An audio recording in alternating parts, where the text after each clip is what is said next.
Gandhinagar medical કોલેજમાં પ્રથમ વર્ષના MBBS સ્ટુડન્ટ્સને થર્ડ યર અને સેકન્ડ યરના સ્ટુડન્ટ્સ હેરાનગતિ માનસિક ટોર્ચરિંગ કરતા હતા.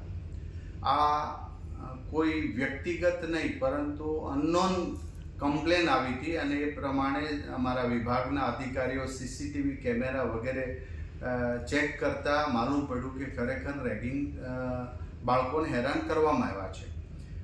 તુરંત જ પ્રથમ વર્ષના બાળક સાથેની આત્મીયતા કેળવી એમને હિંમત આપી એમને બધી સાચી હકીકત કીધી. એ પ્રમાણે થર્ડ યરના સ્ટુડન્ટ્સને 2 વર્ષ માટે હોસ્ટેલમાંથી સસ્પેન્ડ કરી દેવામાં આવ્યા છે અને સેકન્ડ યરના તમામ સ્ટુડન્ટ જે હેરાનગતિમાં ભાગ લીધો હતો એવાને 6 મહિના માટે સસ્પેન્ડ કરી દીધા.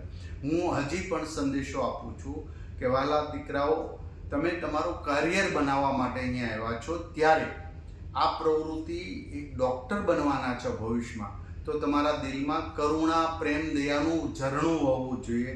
એની જગ્યાએ બીજાને હેરાન કરીને તમે ડૉક્ટર બનીને પણ સફળ થવાના નથી.